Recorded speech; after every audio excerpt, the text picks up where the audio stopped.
मुसलमान भाइयों को कैसे उनके अधिकारों को छीना जाए, उनकी अधिकार जो मिले हैं, जिन्हें आज़ादी के अधिकार हैं या उनके स्वतंत्र जो अधिकार हैं, उनके अपने धर्म को लेकर के अपनी कामकाज की व्यवस्था को बनाए रखने के लिए। और केवल वक्फ बोर्ड नहीं, हमारे मुख्यमंत्री देखिए कितने समझदार हैं सरकार के।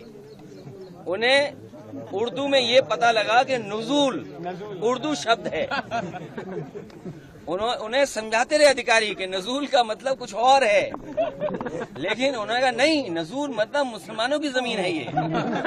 सोचो, जो व्यक्ति केवल उर्दू के शब्द नजूल को लेकर के पूरा का पूरा प्रयागराज खाली करा रहे थे, पूरा गोरखपुर, और गोरखपुर में अपना स्वार्थ है उनका कुछ, या उनके सहयोगी साथियों का स्वार्थ है, उसकी वजह से बताइए उर्दू का शब्द नजूल, तो मुख्यमंत्री जी क्या कानून ले आए। तो ये बात आपको भी समझ में आ रही है, लेकिन हम लोग इसके खिलाफ रहेंगे। इन्होंने पहले एंग्लो इंडियन का छीना था, आपको पता होगा। एंग्लो इंडियंस की लोकसभा में और विधानसभा में एक सीट हुआ करती थी, उनका रिप्रेजेंटेशन था। इन्होंने जनगणना करा ली फर्जी, इन्होंने फर्जी जनगणना कराई और फर्जी जनगणना करा करके एंग्लो इंडियंस की एक सीट ले ली, छीन ली। अभी सुनने में आ रहा है, एक मंत्री जी चिल्ला रही हैं कि आरक्षण खत्म हो गया। अच्छा, आप खुद सोचिए, सरकार में भी रहेंगे और आरक्षण की भी बात करेंगे, तो जिन्हें आरक्षण की चिंता है, जो पिछड़े दलित और अल्पसंख्यक आदिवासी भाई बहन हैं, चाहे वो दिल्ली में हो चाहे लखनऊ में है, तुरंत बीजेपी को छोड़ दें, तुरंत छोड़ दें। और ये भाई जाति जनगणना एक स्टूल किट नेता हैं, वो बहुत किट कर रहे हैं, किट। मुझे लगता है उनका ऑफर मुझे खत्म करना पड़ेगा।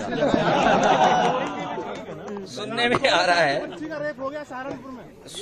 रहा है कि जो स्टूल किट मंत्री हैं, ये उधार पे बैठे हुए हैं, उन्हें हुक्म मिलता है तो कभी इधर कभी उधर, कभी उधर कभी इधर। कम से कम इन्हें कास्ट सेंसस की बात करनी चाहिए, जाति जनगणना की बात करनी चाहिए, और जो आरक्षण खत्म हो रहा है उसके बारे में बात करना चाहिए। हमारा जो साथी कह रहा है, सहारनपुर में जिस तरह की घटना हुई है, पीलीभीत में एक महिला खेत पे गई, उसके साथ गलत घटना हुई। आज सुनने में आ रहा है अयोध्या में भी घटना हुई, और कन्नौज की मैं बता दूं, एक दलित समाज की बेटी, उसके साथ जो घटना हुई, और पुलिस और बीजेपी के लोगों ने मिलकर के एक झूठी कहानी बनाई, उसे पेड़ पे लटका करके बताया कि पेड़ पर वो अपनी आत्महत्या की, और उसका पोस्टमार्टम नहीं हुआ। ये पोस्टमार्टम किसकी वजह से नहीं हुआ है? वहाँ के बीजेपी के नेता हैं जिनकी वजह से पोस्टमार्टम उस बेटी का नहीं हुआ है।